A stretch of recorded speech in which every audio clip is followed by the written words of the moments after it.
this module. You will learn about the effect of change in temperature on equilibrium. Temperature is one of the important variables in any industrial process.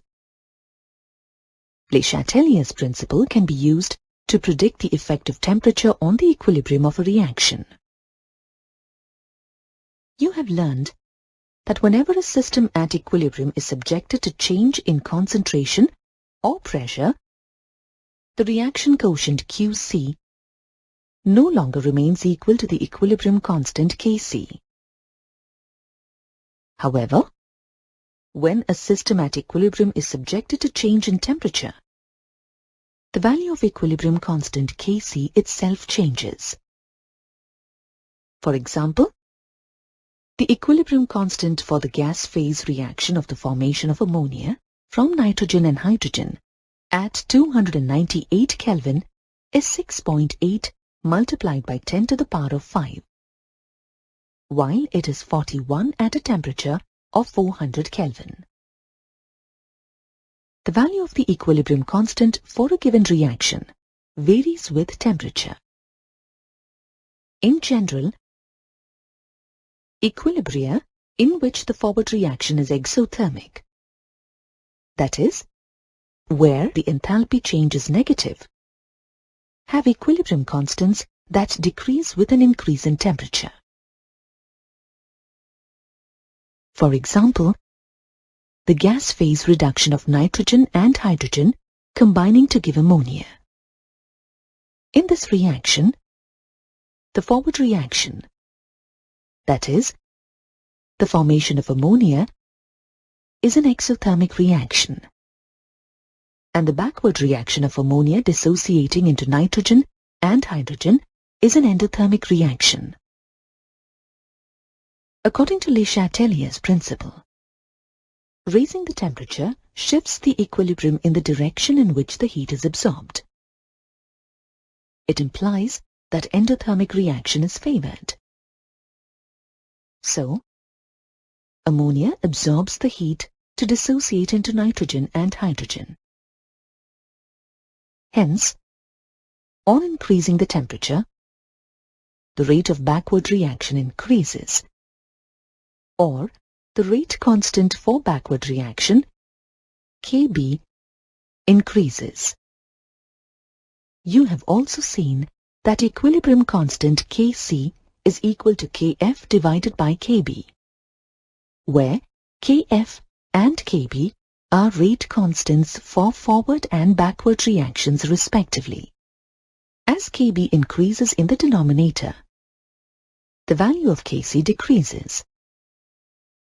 Thus, for an exothermic reaction, the value of the equilibrium constant decreases with an increase in temperature.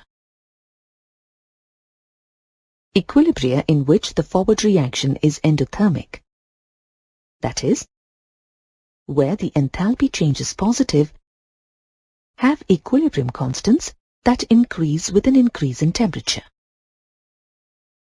Consider the gas phase reaction of the decomposition of phosphorus pentachloride into phosphorus trichloride and chlorine.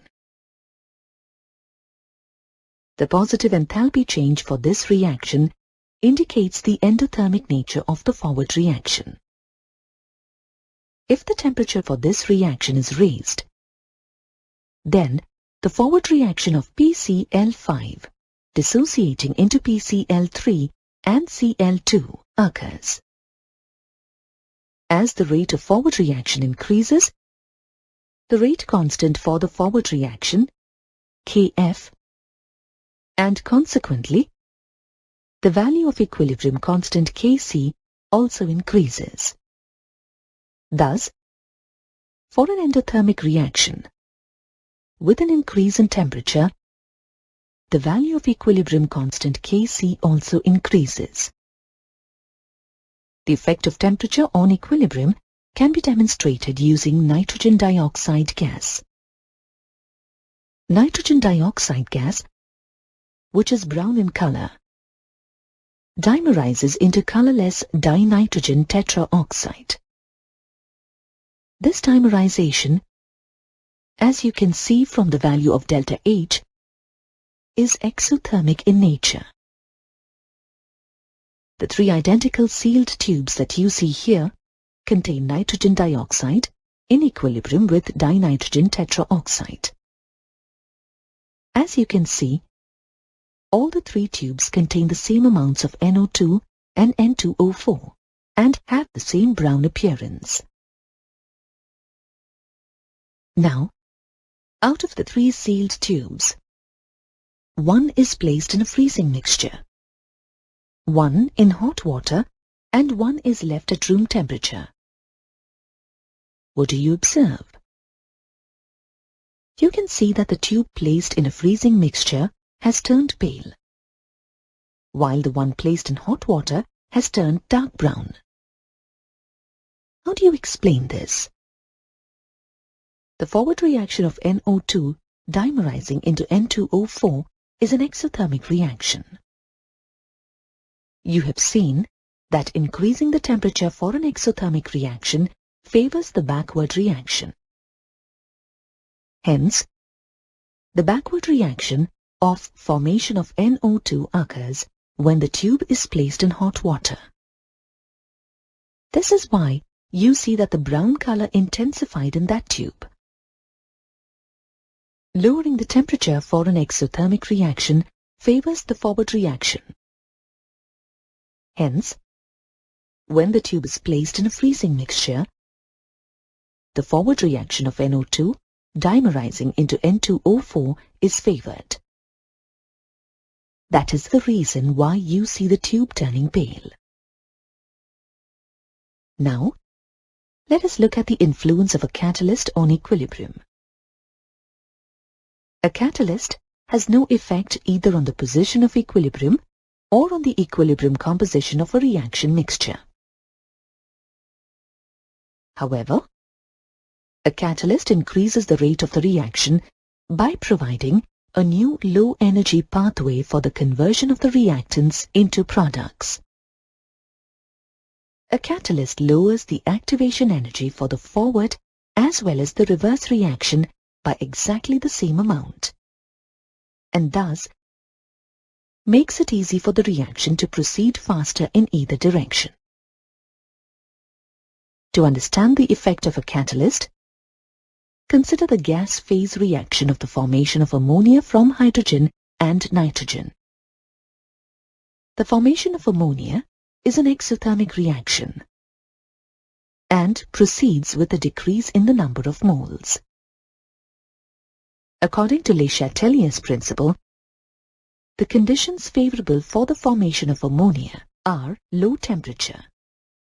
Since the forward reaction is exothermic, and high pressure, as the reaction proceeds with a decrease in the number of moles. However, the conditions cannot be maintained because at low temperature, the reaction is so slow that it makes the process uneconomical. High pressure gives a high yield of ammonia, but the higher the pressure, the greater is the cost and maintenance of the equipment. Fritz Haber, a German chemist, discovered that using a catalyst consisting of iron permits lower operating temperatures and a moderate pressure. Thus, the optimum conditions for the industrial method of the synthesis of ammonia by Haber's process are a pressure of 200 atmospheres, a temperature of 725 to 775 Kelvin, and an iron catalyst to speed up the reaction. The importance of a catalyst can also be understood by its use in the manufacture of sulfuric acid by the contact process. One of the important steps in the manufacture of sulfuric acid by the contact process is the formation of sulfur trioxide from sulfur dioxide and oxygen. The forward reaction leading to the formation of sulfur trioxide is an exothermic reaction, involving a decrease in the number of moles. Thus, according to Le Chatelier's principle, low temperature and high pressure favors the formation of sulfur trioxide.